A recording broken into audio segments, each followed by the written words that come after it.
folks, welcome back to the channel. Where's my blowy? Where's my blowy? Well, where is it? Just kidding. Am I though? You gotta be such a freak show.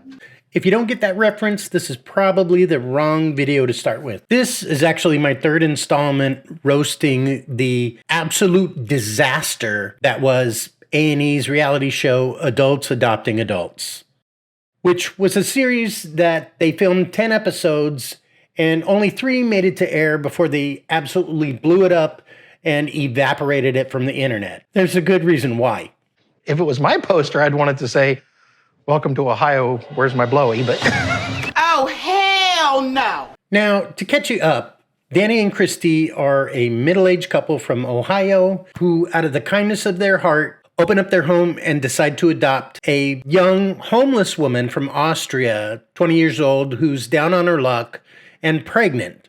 And they just want to improve her life, so they decide to adopt her. That's bullshit. That's really not what's going on here.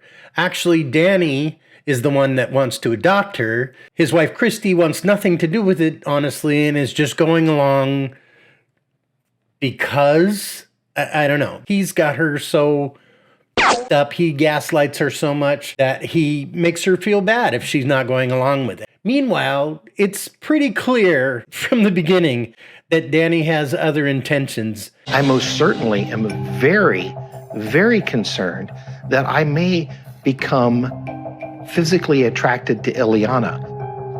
This is a delicate subject, but so far I have not thought of her as a beautiful woman. Stop fucking lying. She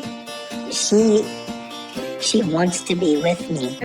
Not only does he sort of make it known by the comments that he makes, but he's also got a history of doing the same thing.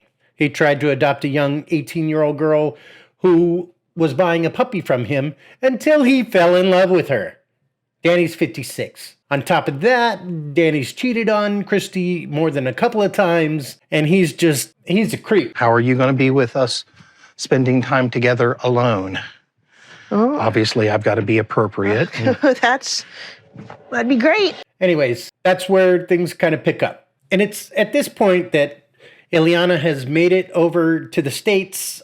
She's been with Danny and Christy already for a couple weeks now, and Danny couldn't be happier. Christy, however, she's feeling the pressure. Danny's a truck driver, so he's never around.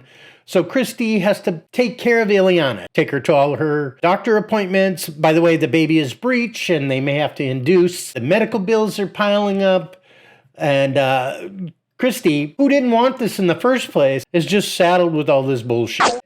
Even though the last week's had a few bumps, I think it is going along at an amazing pace. I think Christy is really settling in quite well.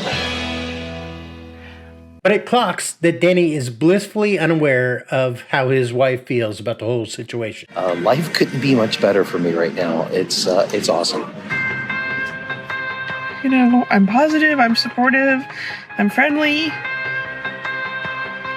But this is really hard. So Danny, like a kid with a new toy, is making social media posts about his new adopted daughter. I want everyone to meet, and I'm going to swing the camera around, my new adopted daughter, Ilana. Hi. She there? Say hi again. Hi. And yes, she is wearing his tie-dyed shirt from episode 1, which is fucking creepy. Meanwhile, his wife is out in the driveway, bawling her eyes out. It's been 2 weeks. There's a stranger who's living in my house. I feel like the limits of my generosity are being stretched to the max. Sing it, sister! I know what you're probably thinking, and that is, Ilana is not like 7. What do you mean, not like 7? I don't want to hear that. La la la la. I adopted an adult. Not only did I just get the opportunity to adopt a daughter, I get to become a grandfather. Do we need to talk about how unsettling it is that a baby is now introduced into this? let's just continue.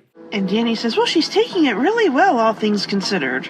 And he says, well, considering I've been unfaithful to my wife. Oh! And I've just moved a 20-year-old into our home. Oh! I think she's taking it very well. I love Ilana to death. She is a great person. She's provided Christy and I much fun and entertainment. Why don't you ask your wife how fun and entertaining it is to take care of your potential mistress while you're out on the road, bro? Danny has bitten off more than he can chew. And I am stuck. Chewing on his behalf. And I'm not hungry. Iconic. Nailed it. And I don't know, Danny looks like he does an awful lot of chewing. I would think about that. So Christy, of course, with nowhere else to turn, reaches out to her friends and has a conversation with them about what she's going through. I'm just embarrassed. I'm embarrassed to say this is what I deal with. It's just tough. Most women would not put up with that. Thank you, random friend person. Yes, most women would not put up with that. Don't put up with it, Christy. Don't put up with it. You left him for 6 months. Did you feel better? I did feel better, probably, about myself. And I listened to promises that Danny made me. Did he keep them? Have you thought about leaving Danny again? Yeah, I'm definitely thinking about leaving Danny at this point. Yes, leave. Leave right now. Almost anything is an upgrade from this serially unfaithful Ninja Turtle. Get out of there. Our marriage is not strong enough to support this. And you can either work on the marriage or not. So finally, Christy, emboldened by her friend Sue, who is an absolute Chad. Wait, women aren't Chad. Women can't be Chads. Hang on. What's the equivalent to Stacy? She's an absolute Stacy? God, that sounds stupid. I'm fucking getting old. If you don't start making more sense, we're going to have to put you in a home. Anyways, Christy decides to confront Humpty Dumpty on the matter. I went to meet up with my friend Sue, and part of the conversation was how stressful this is for me. Well, I disagree with that. Wait, what? You disagree with that? What kind of Jedi mind trick bullshit is that? She's telling you she feels stressful. You don't really get to disagree with that, you idiot. You brought her and everything. And the baby. And you're gone. Right. Danny's never home. He travels extensively for work. He wants me to be able to do everything myself, but I'm not okay with that always. What? Am I on a different planet? Why are you okay with any of this, Christy? Holy crap. And didn't you guys have a discussion about all of this, like, before you decided to, I don't know, buy a $5,600 trailer, fly a pregnant woman from Austria to the United States to try to adopt beforehand? I don't know what's happening. I don't know if I'm in a different dimension. Hey, don't you think we're already sacrificing? How much did you put out before she even got here? All that only added up to about $3,000. We have spent quadruple that since she's been here. I mean, it sounds like my whole retirement has been sacrificed. Honey, it's only money.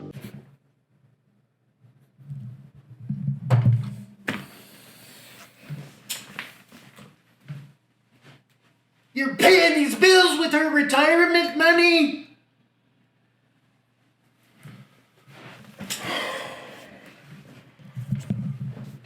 What? Oh my god, dude, you know what I mean? You just sometimes you meet a guy, you fucking keep on. I can't quit my job to stay here. Can you look for a local job so that you're home to help participate in all the everyday things that are going to happen? If she has the baby on Wednesday, I'm already planning on not going to work Thursday, Friday, Saturday, Sunday. Well, there you go. After 4 days, the kid should be able to move out of the house and go to college. But if you don't work, we don't have money. I understand, okay? So we're going to dial it back a little bit. I'm going to sacrifice for this person. So, as you can imagine, this conversation really ends up going nowhere. Christy keeps trying to tell him that, her feelings about the matter, how stressful it is, and how she's sacrificing. He keeps morally grandstanding about he's doing this great thing when we all know it's for selfish reasons. They go around in circles. He just completely ignores what she says, and then he just ends up insulting her. I am doing everything I can in the best way I know how to support what you're wanting. I appreciate that. But I don't feel that you're supporting me and my struggles through it. Baby, you have to understand, we are changing someone's life. Honey, you're not easy to live with. I give, and you want more. My gosh, you're so mean sometimes. See, and respectfully disagree with you. Well, he's got you there, Christy. I mean, he gives you an assload of mental abuse and manipulation, and you clearly want more. And there's that thing again, where she states how she feels and he disagrees with it. How does that even work? Gee, I'm really hungry. I think I would like a hamburger. See, now I respectfully disagree with that. What you actually want is to help me adopt this 20-year-old woman so that I can fall in love with her and try to manipulate her into some kind of relationship. You're right. I don't know what I was thinking. I am mean sometimes, but I'm not always that way. I don't want to be treated the way I'm being treated. I'm definitely looking at options to leave. I'm done. I wish I believed you, Christy. Well, that's the end of episode 3. And they tease a little bit of episode 4, where, of course, Danny, being the flippin' genius that he is, apparently didn't look into the immigration factors involved with adopting an adult. Are you telling me that she has to leave the United States in about 70 days? Yes. You're killing me. Can we put the cameras off, please? I don't want to do this anymore. I'm done. Anyways, I guess we'll never know, because that's the end of it. Now, I started to sort of look into maybe what happened to Danny and Christy after this episode, but honestly, I'm done. I've had enough. Go look for yourself. There's plenty of stuff on the internet, plenty of theories and little bits and pieces here and there as to what happened. I'm through with it. If you liked these episodes, you really ought to go check out Arthur TV. He does a much better job. This kid is great. He does a much better job than I do. But go check out Arthur TV. His channel rocks. Okay, guys, that's all I got. I don't know what's next. Hopefully something lighthearted. I'll see you next time. Peace.